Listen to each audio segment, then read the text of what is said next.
We are going to cook pinakbit Ilocano. I'm not Ilocano but gagayahin ko yung luto ng Ilocano. Una po ano tayo, ang tawag doon, magpamamantika tayo ng karni hanggang sa maging brown na siya. At ito naman ang ating mga sahog. Mini tomato, onions, with the sweet potato and the kalabasa, and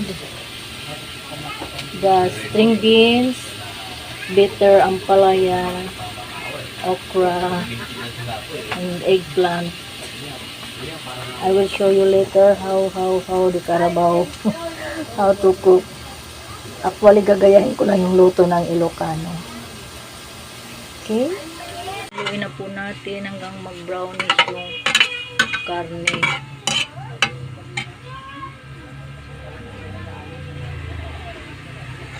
Mag-brown na yung karne, saka natin ilalagay yung kamatis at sibuyas.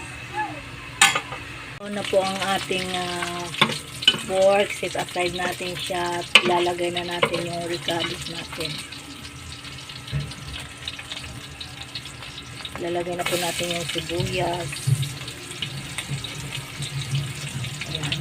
Olive oil po ang ginamit ko, wala akong mantika.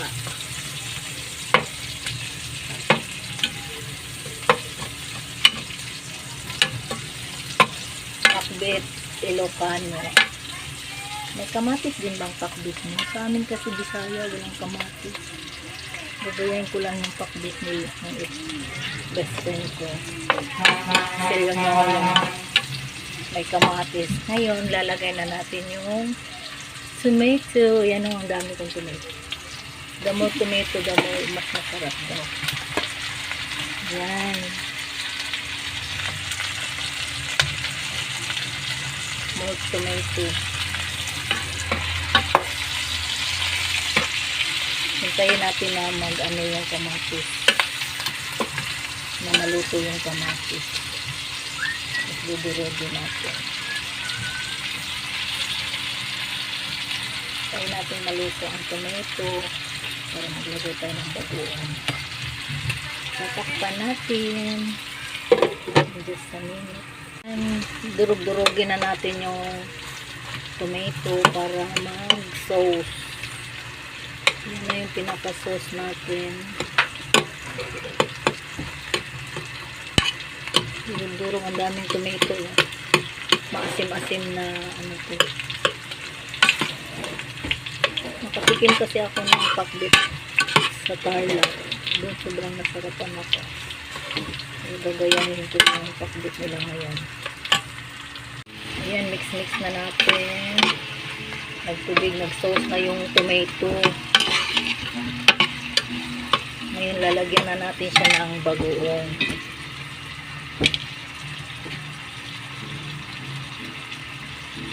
Lagyan ko na siya ng bagoong. Ayan. Bagoong. Huwag lang marami kasi maalat.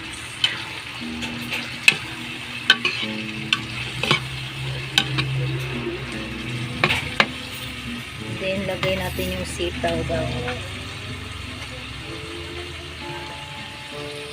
Sitaw.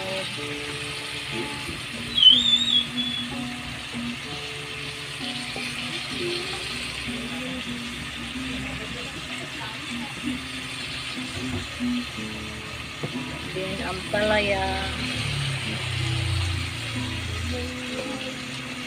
Layer by layer.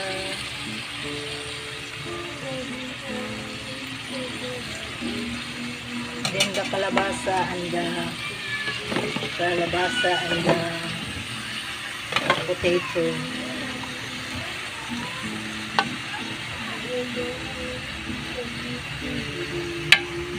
And then the talons. Layer by layer.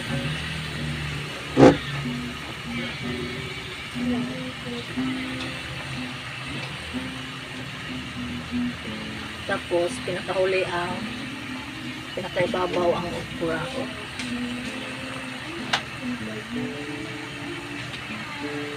Wala.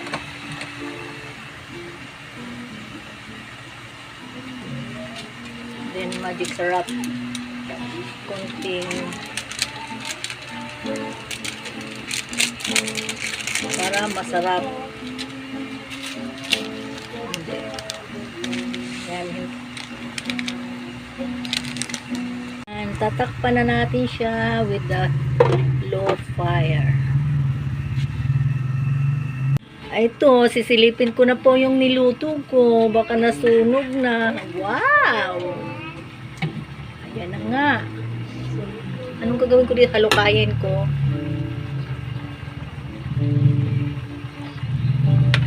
Tingnan natin, silipin natin. Baka dumikit. Ba't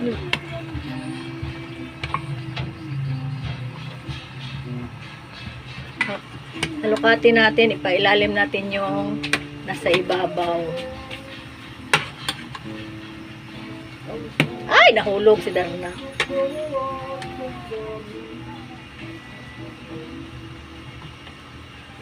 Po ang ating Ilocano pinakbit.